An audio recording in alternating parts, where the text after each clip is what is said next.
I would now like to welcome Your Excellency Dr. Nataša Pirc Musar, President of the Republic of Slovenia, to the stage for her keynote address to the Eden community. Please.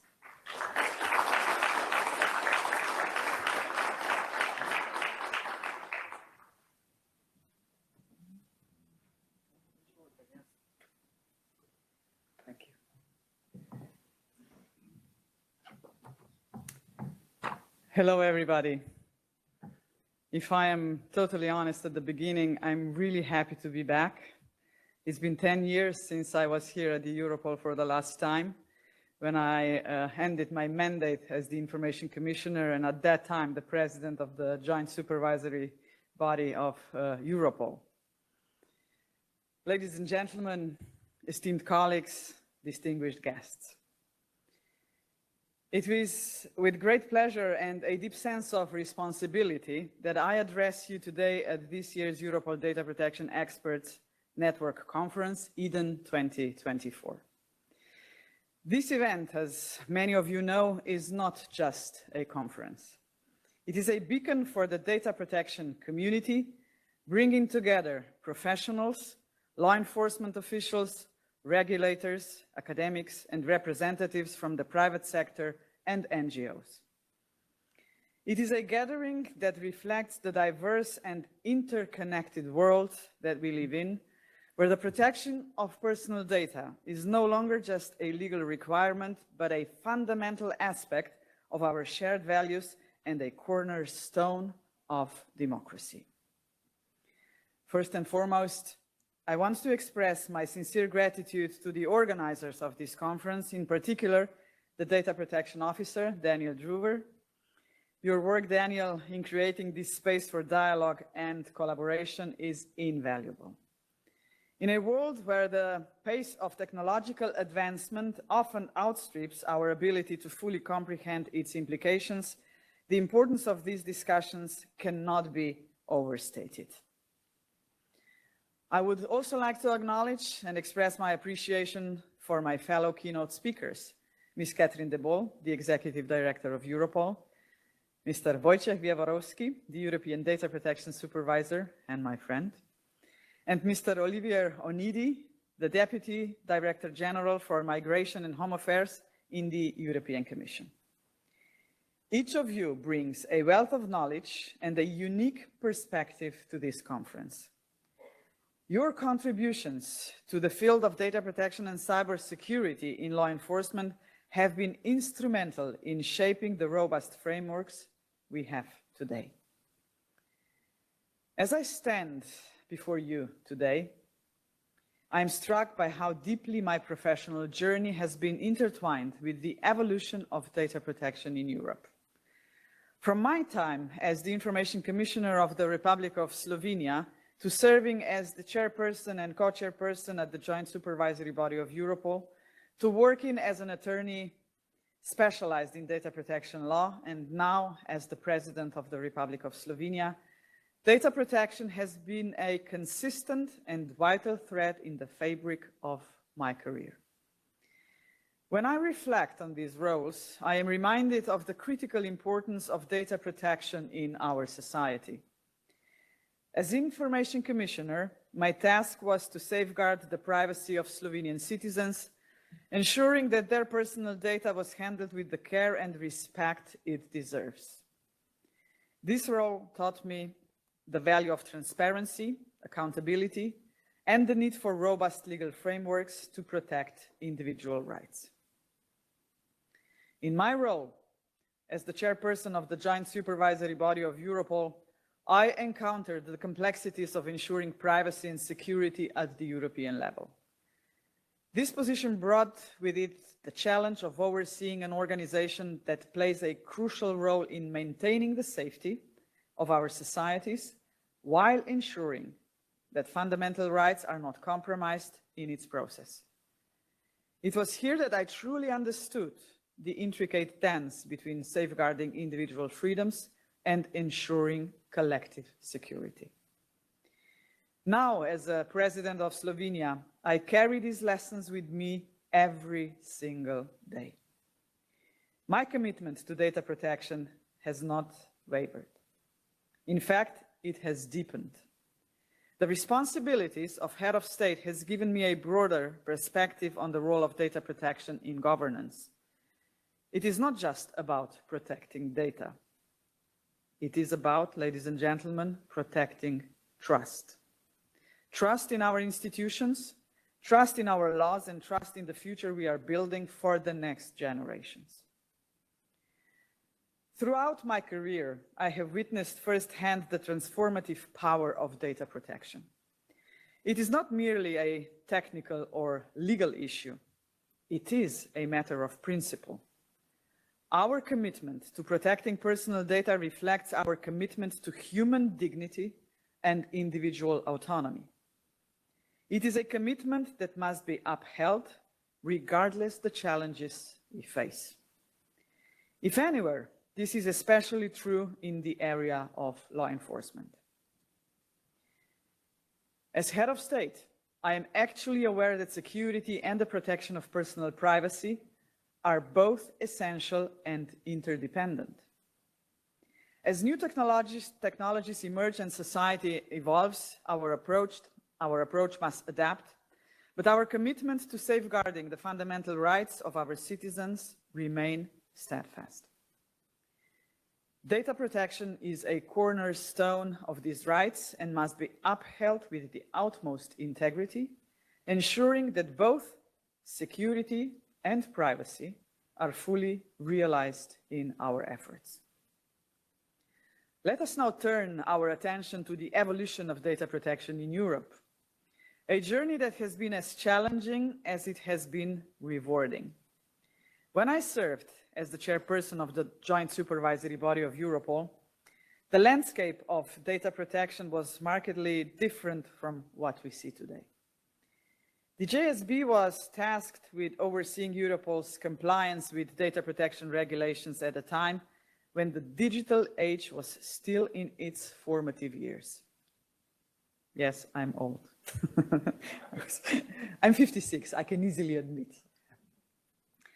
Back then, we were laying the groundwork for what would eventually become a comprehensive and cohesive data protection framework across Europe. The transition from the joint supervisory body to the European Data Protection Supervisor marked a significant milestone in this journey.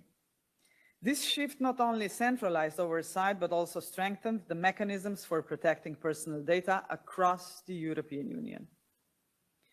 The introduction of the General Data Protection Regulation and the EU Data Protection Regulation in 2018 was a watershed moment, not just for Europe, but for the entire world. The GDPR set a global benchmark for data protection, emphasizing the importance of individual consent, transparency, and accountability.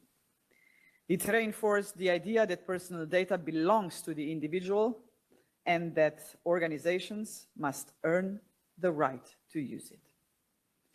I will just tell you a little story from, ancient times. We started negotiating the GDPR process in early 2010, and I was part of that negotiation process. It was not an easy one. Some of you might still remember that the GDPR holds a world record in number of amendments put into the parliament at that time. 3,999 amendments. It's still a world record. And at that time, I remember, that Brussels was flooded with lobbyists from United States of America and other IT developed countries to lower the standards of the GDPR. They were really, really very against GDPR. It was not an easy process. And what do we see today? Today, when I follow the artificial intelligence and the first regulation, which was done in European Union again, and I'm proud of that, we see the drastic shift. The high-tech companies are asking for regulation because they know the dangers behind. And 99% of all artificial intelligence is connected to data processing. And I'm happy that European Union is leading again to show to the world that regulation is needed, not just necessary, it's needed. You know the saying, and I often hear this as a head of state, that United States of America are developing the IT science, so they are inventing, and European Union is regulating, and China is replicating. Not anymore, even China is now making a huge progress. And I think that, regulation is the only way to ensure that we will still have the freedom and the human rights every single person on this planet deserves. I strongly believe in that, still today. So the Law Enforcement Directive and the Europol regulation further enhanced this framework, addressing the specific needs of law enforcement agencies while ensuring that fundamental rights are not compromised. These regulations have provided a robust legal basis for the processing of personal data in the context of law enforcement, taking into account both the need for security and the protection of individual freedoms. Europe's leadership in data protection has not gone unnoticed. The principle enshrined in the documents that I have just mentioned, and the Europol regulation as well, have resonated far beyond our borders. Countries around the world have looked to Europe as a model for developing their own data protection laws, and this had led to a ripple effect of stronger privacy protection globally. But with the leadership comes also responsibility. As we move forward, we must continue to uphold the values that have made Europe a leader in data protection. We must resist the temptation to compromise on these values in the face of new challenges. The digital landscape is constantly evolving, and with it, the threats to privacy and security are becoming more and more complex. But I firmly believe that these challenges also present opportunities. Opportunities for innovation, for collaboration, and for reaffirming our commitment to the principles that guide us. I'm not going to repeat statements that already have been made on many occasions regarding the interplay between security and privacy. Let me just say clearly that we want and actually need both. The complexity of data management in the digital age, however, adds another layer to this challenge. As organizations collect and process vast amounts of data, the risk of breaches, misuse, and abuse also grows. This is where the role of data protection officers becomes crucial. DPOs are the unsung heroes of the data protection world. They serve as the internal guardians of privacy within organizations, ensuring that data protection principles are upheld at every single level. Their role is not just about compliance. It is about fostering a culture of data protection, where every employee understands the importance of safeguarding personal data. It is also important to reiterate the need for DPOs to maintain their independence within organizations. And ladies and gentlemen, independence is not a luxury. It is a necessity. Without it, DPOs would be unable to provide the critical oversight needed to ensure that data protection principles are upheld. But the independence does not mean isolation. On the contrary, DPOs should be fully integrated into their organization's overall data protection strategy. They should have a seat at the table when decisions are made, and their voices should be heard loud and clear. This is how we can ensure that data protection is not just a checkbox exercise, but a fundamental part of organizational culture. But the DPOs cannot operate in isolation. Collaboration is key to their success. Just as data protection authorities collaborate to ensure consistent enforcement on data protection laws across Europe, DPOs must also collaborate with each other. Knowledge sharing, exchange of best practices, and mutual support are essential in enhancing the effectiveness of DPOs across Europe. I strongly advocate for the strengthening on these networks of collaboration among DPOs. By working together, DPOs can address common challenges, share insights, and develop innovative solutions that benefit the entire data protection community. The Eden Conference plays a vital role in fostering this culture and collaboration and engagement. By bringing together a diverse range of participants, law enforcement officials, regulators, NGOs, academics, and private sector representatives, this conference provides a unique platform for dialogue and exchange on ongoing challenges and anticipated developments, such as the effect of AI on policing and the privacy of individuals. Can I just add here one beautiful sentence that I read a couple of months ago about the artificial intelligence. One of the IT gurus said that artificial intelligence is neither artificial nor intelligent. And that's the fact. AI knows only as much as we, the humans, know. And I do follow closely. I can tell you one story. It was from the beginning of ChatGPT.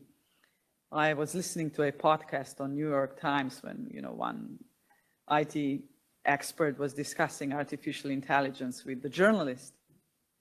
And this IT expert was explaining a story when he was awake for the whole night discussing different topics with artificial intelligence, with ChatGPT. And all of a sudden, he started an experiment. And this IT guru said, he asked the question, "What's your name?" He asked the ChatGPT. And ChatGPT answered, "My name is Sydney." And then, whoa, ChatGPT has a name.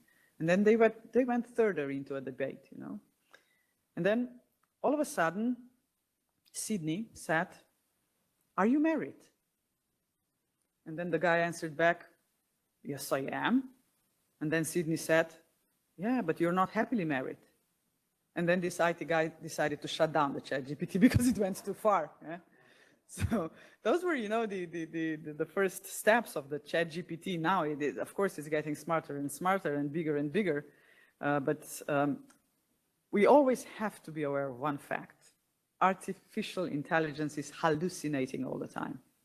This is why we have to double check every single output coming out from, the artificial intelligence product. So the importance of this inclusive dialogue between the DPOs and academia and NGOs and experts cannot be overstated. Data protection and cybersecurity in law enforcement are complex and multifaceted issues that require input from all sectors of our society. By engaging with a broad spectrum of stakeholders, we can develop more comprehensive and effective data protection strategies that take into account the needs and perspectives of all involved. And also, in this increasingly digital world, the opportunity to meet face-to-face, as Daniel said, and to catch up on old friendships and to make new ones cannot be overestimated. I want to take this opportunity to emphasize the importance of continued and increased collaboration among all stakeholders in today's digital landscape. The challenges we face in data protection and cybersecurity are too complex and multifaceted to be tackled by any one sector alone. Governments, private enterprises, academia, civil society, and international organizations each bring unique perspectives, resources, and expertise to the table. By working together, we can pool our strengths and address these challenges more comprehensively and effectively. And here I have another story to tell.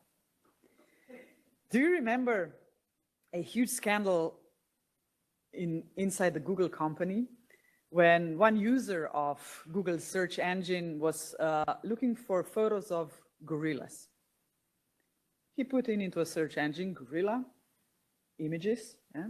And all of a sudden, inside of those images, there was an Afro-American guy. a person, human being.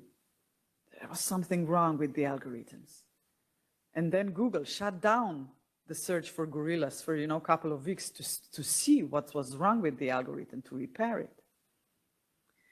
From this story on, the Silicon Valley in the United States and our little Silicon Valley in Ireland and many other countries around Europe, we all want to have our own Silicon Valleys. The expert realized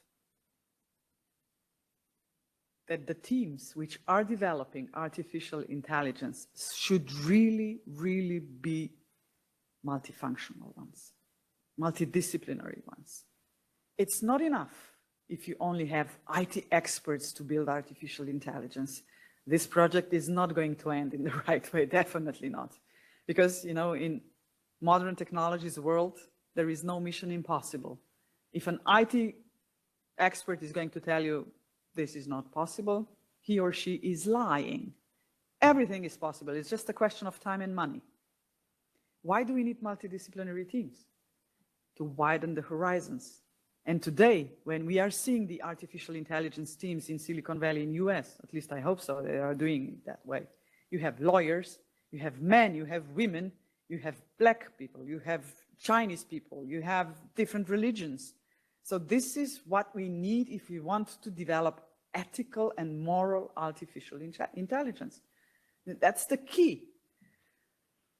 So cross-border, cross-sector collaboration enriches the discourse, bringing in diverse perspectives and expertise that are crucial for understanding and solving the problems we face today.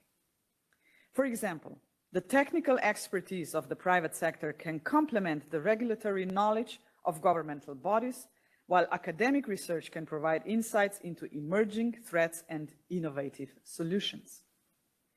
This collaborative approach allows us to see the bigger picture and to develop solutions that are not only effective, but also sustainable in the long term.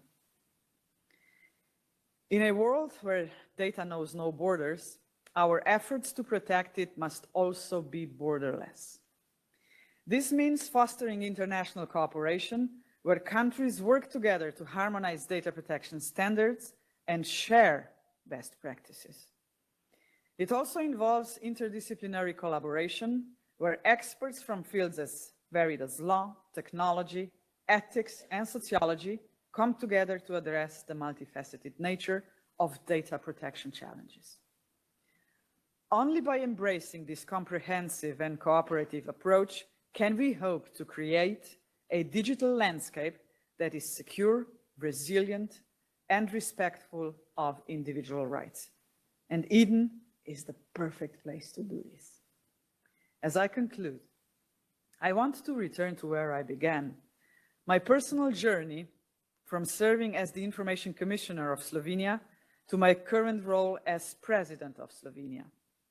This journey has been shaped by my commitment to data protection, a commitment that has only grown stronger with time. I often say, that data protection is a kind of a virus which is implemented into my blood, and there is no vaccine which can take it out. It's going to stay here forever. My experience has taught me that data protection is not just about safeguarding information.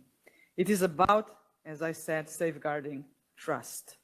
It is about ensuring that individuals can trust that their personal data will be handled with care and respect. It is about ensuring that our institutions can be trusted to protect the rights and freedoms of our citizens. This is a journey that can take you everywhere, even to presidential palace.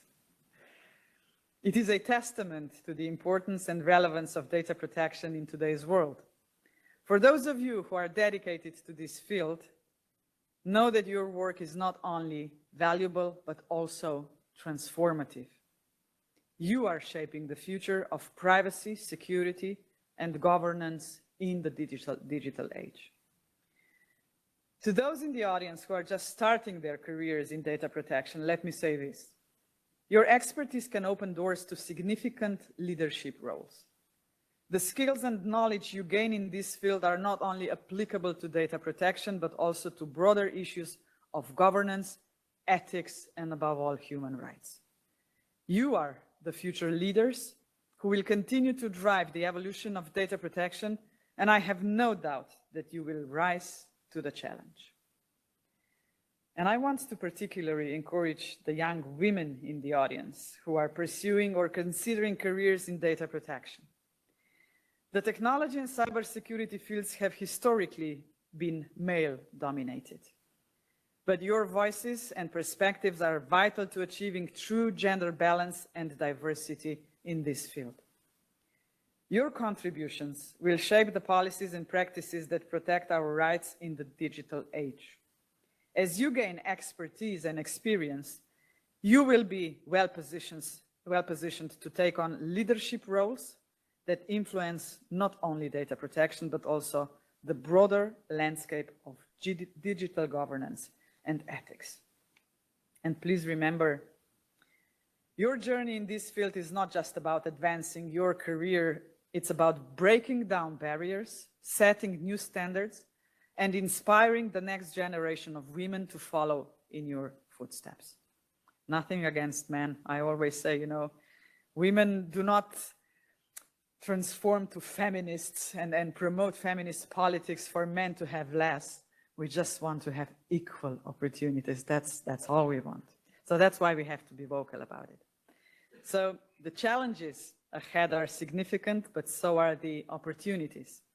With your passion, dedication, and unique insights, you have the power to drive meaningful change and lead us towards a more inclusive and equitable digital future. As we move forward, I encourage all of you to continue advancing data protection in a way that respects individual privacy and promotes trust in our institutions. The work you do is not easy, but it is essential. Together, we can build a future where data protection is not just a legal obligation, but a core value that underpins our society. This is a collective responsibility that we all share, and your dedication to this mission is what will ensure that our digital future remains secure and respectful of individual rights. Can I mention just the last analysis of Mr. Mario Draghi recently passed to Ursula von der Leyen? I didn't have time to read it in full, but I saw some articles in which the journalists are saying, quoting, that Mario Draghi is saying that GDPR is an obstacle of economical development of European Union and all 27 member states. I disagree. Definitely I disagree. But I have to read the whole analysis to see whether he said something about the compliance in the banks and insurance sector. So is that unnecessary as well? I'm pretty sure that he knows this field a bit more than GDPR and data protection. If I will have a chance to meet him, we'll let him know that he was wrong in writing this down. So responsible use of personal data is the key to sustainable growth, to a world where we can enjoy all the privileges of the digital millennium, not at the expense of our human rights and freedoms. It is of utmost importance that we keep this in mind at all stages of development of AI technologies and of its future uses, especially when used by states and law enforcement due to their unique position of power. In fact, as the title of this conference suggests, data protection and cybersecurity as law enforcement core business, it is clear that these principles are now central to the very mission of law enforcement. Protecting data and ensuring cybersecurity are not just auxiliary tasks. They are integral to maintaining the safety, security, and trust that our societies rely on. These principles must be woven into the fabric of every decision and action within law enforcement agencies. By embedding data protection and cybersecurity at the core of your work, you not only fulfill your legal obligations, but also strengthen the trust that the public places in your institution. I want to extend my deepest gratitude for the opportunity to speak with you today. I'm confident that the insights and collaborations fostered during this conference will play a crucial role in advancing our shared goals. Unfortunately, due to other pressing commitments as in my role as a president, I must take my leave and I cannot stay for the remainder of this conference. I would love to, believe me. I wish you all a productive and inspiring conference, and I look forward to seeing the innovations and collaborations that will emerge from your discussions. Thank you once again, Daniel, my friend. And I trust that today's dialogue will contribute to the ongoing strengthening of our data protection and cyber security framework. Never give up, never give up, never give up. That's the motto. Thank you very much, and I wish you all the success to every single one of you. Thank you.